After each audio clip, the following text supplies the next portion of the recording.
In this tutorial, we are going to build on previous Python work and use it with the Pygame library in order to make some graphical games. We will do this using the online Replit system for writing our code, and this way you should be able to access it from anywhere you have a browser.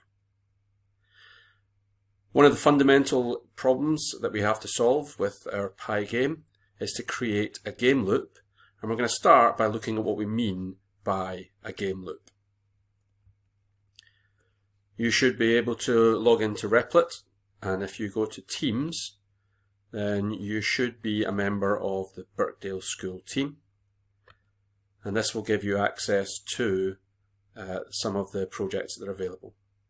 If not, you could type the entire thing into a new Replit. So we're going to start with game loop with break in Pygame.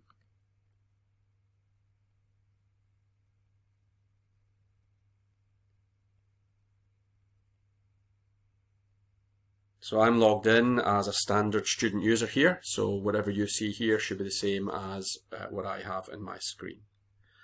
Okay, so this is a little bit of Python code, and it attempts to show the idea of a game loop. The game loop basically is a piece of code that runs forever until the user does something that forces it to break out of the loop and complete the program. Now, we need to remember that indentation is very important in Python, and the code that you see here is not properly indented.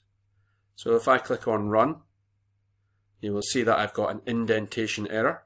It expected an indented block just where it sees the word answer. And we can see that at line 9 we have a colon here, and the colon is the indicator to the start of a Python block. So what comes after it needs to be indented. So if I indent there, and if I was to run this, then we can see that it's got a problem with the break line as well. And this is because it was not just a single line that needed to be part of the loop. The while loop should have all of the code inside it. So I need to take these other lines, highlight them, and tab them into the same level of indentation as answer. If I try to run again, we've still got an indentation at break, and the reason here, we said that a colon represents a new block, and you can see that at line 11 I also have a colon for the if question. So if is asking a question, and if the answer is true, if answer is the same as quit, then break needs to be indented. Okay, now notice also the double equals here for a comparison. We're inputting the answer, so answer equals input, say anything except quit. If the answer is the same as quit, then it uses the break command, and if it doesn't, it will just continue with the code to say print you said, and then whatever answer is. So if I run this, say anything except quit, and I'm going to say hello. You said hello, say anything except quit. I'm just going to rattle on the keyboard. And in fact, if I just press enter, then the same thing happens. But if I type quit, then what happens is it matches up to this comparison here.